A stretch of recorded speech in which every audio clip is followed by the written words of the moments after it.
માતાજી। આજે હું બનાવીશ મેથીના થેપલા। તો તેના માટે ઘઉંનો લોટ લીધો છે। હવે તેમાં આપણે અજમો હાથેથી મસળીને લઈશું। હાથેથી મસળીએ એટલે એની મસ્ત ફ્લેવર આવશે। હિંગ, 2 ચમચી ધાણા જીરું પાવડર, હળદર,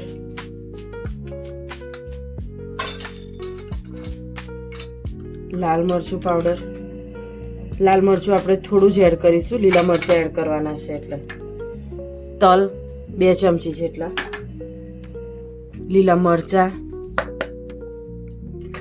મેથીની ભાજી, અને આપણે ધોઈને પછી કટિંગ કરીશ એટલે। હવે તેમાં આપણે લસણ એડ કરીશું। તો 1-1.5 ચમચી જેટલું લસણ, આદું, ટેસ્ટ પ્રમાણે મીઠું એડ કરીશું।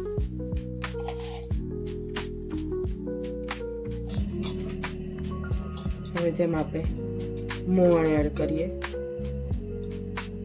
2 થી 3 પાવલા જેટલું આપણે મોણ એડ કરીશું એટલે એકદમ સરસ સોફ્ટ બને આપણા થેપલા। હવે તેમાં આપણે દહીં એડ કરીએ, 1 વાટકી। હવે બધી જ વસ્તુને મિક્સ કરી લઈએ। આપણે દહીં એડ કર્યું છે એટલે એકદમ સરસ સોફ્ટ લાગશે થેપલા। જો તમારી પાસે દહીં ના હોય તો તમે લીંબુનો રસ પણ યુઝ કરી શકો છો।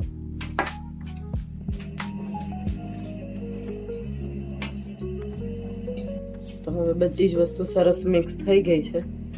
તેમાં આપણે થોડું ખાંડનું પાણી એડ કરીશું। આપણે ખાંડને પલાળી દીધી હતી, તમે ખાંડના બદલે ગોળ પણ લઈ શકો છો।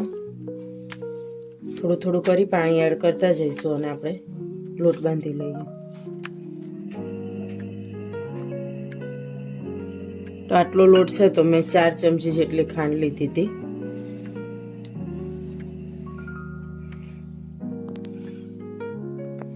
હવે આપણે ખાંડનું પાણી પૂરું થયા પછી થોડું કરી સાદું નોર્મલ પાણી એડ કરીશું। જો તમે ટ્રાવેલિંગ માટે કરતા હોય થેપલા તો ખાંડના પાણીની બદલે દળેલી ખાંડ એડ કરવી, લીંબુનો રસ અને નારિયેળ પાણી પીશો તો એ સરસ તમારે 15 દિવસ 20 દિવસ સુધી કમ્પ્લીટ રહેશે થેપલા।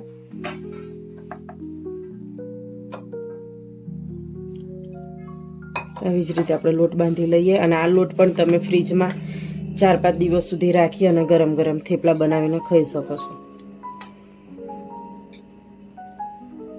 તો હવે આપણો લોટ સરસ બંધાઈ ગયો છે।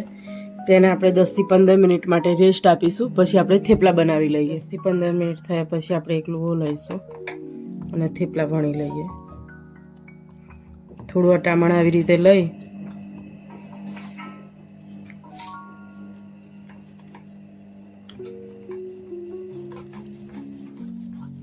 આવી રીતે સરસ આપણે એકદમ પતલા થેપલા વણી લઈશું।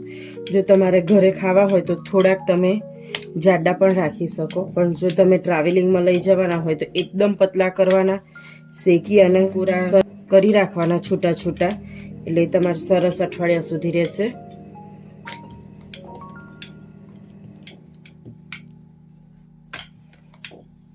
તો હવે આપણા થેપલા વણાઈ ગયા છે તો તેને આવી રીતે લઈ અને આ જે સહેજ લોટવાળો ભાગ હોય તે આપણે તવી પર એડ કરીશું। આવી જ રીતે આપણે બીજું થેપલું પણ વણી લઈએ।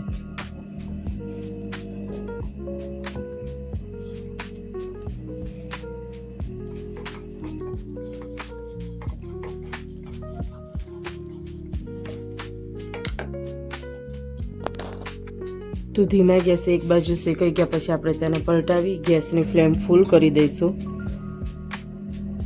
અને ઉપરથી તેલ એડ કરીશું। પહેલી સાઈડ આપણે ધીમા ગેસે શેકવાના અને પછી બીજી બાજુ પલટાયા પછી ફૂલ ગેસ કરી દેવાનો।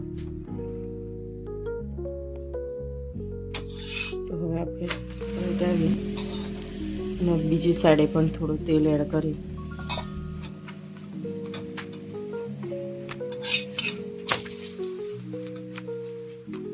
શેકી લઈશું। જો આવી રીતે કરવાથી ત્યાં નથી પડતી અને સરસ એકદમ ક્રિસ્પી શેકાય છે।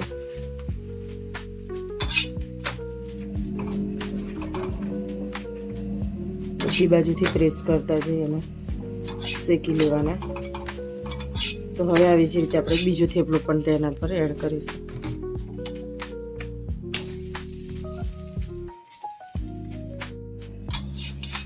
હવે આપણે બીજું થેપલું પણ સરસ શેકાઈ ગયું છે.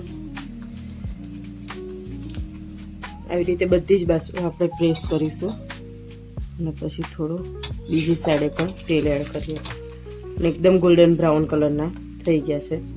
તો તૈયાર થઈ ગઈ છે આજની રેસીપી મેથીના થેપલા. જો તમને રેસીપી ગમી હોય તો તમારા ફ્રેન્ડ્સ અને ફેમિલી ગ્રુપમાં શેર કરી શકો છો અને અમારી ચેનલને લાઈક કરો, શેર કરો અને સબસ્ક્રાઈબ કરો. જય માતાજી.